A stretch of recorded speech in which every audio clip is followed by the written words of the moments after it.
Hello mga kakusina! Welcome back to my cooking channel, The Cucinera at its Finest. Today, gagawa tayo ng isang low-carb and keto-friendly dish na siguradong magugustuhan ninyo. This is ampalaya with pork giniling. Sobrang dali lang nito gawin, so tara na! Let's start cooking! First up, we're gonna heat 2 tablespoons of cooking oil in a pan. Kapag mainit na ang oil, igisa ang garlic hanggang maging fragrant.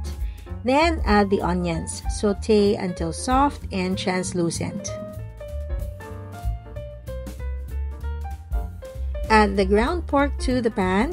Stir and cook until no longer pink. Season muna with pepper para lumabas ang natural na lasa ng pork. Halu-haluin para evenly distributed.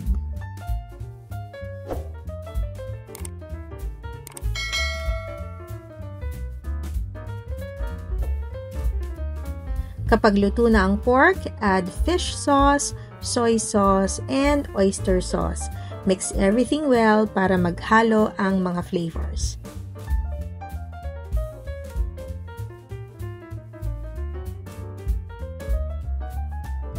Magdadagdag din tayo ng water.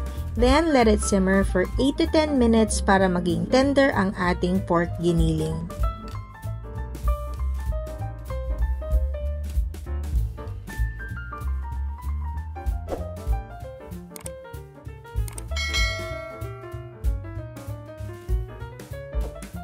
Let's add the ampalaya at this point mga kakusina. Stir well to combine and simmer uncovered for 3 to 5 minutes. Lutuin ito pero make sure na crunchy pa rin ang ampalaya para mas masarap.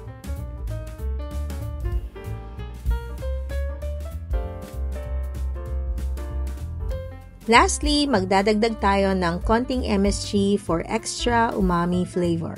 No need to adjust with salt, sakto na ang timpla dahil sa fish sauce, soy sauce, at oyster sauce. And here it is mga kakusina, ampalaya with pork giniling. Simple, healthy, and packed with flavor. Perfect for keto low-carb meals kahit walang rice. Try this recipe and share your experience sa comments. Don't forget to also like, share, and subscribe for more healthy and delicious recipes. Kita-kits ulit next time. Happy cooking!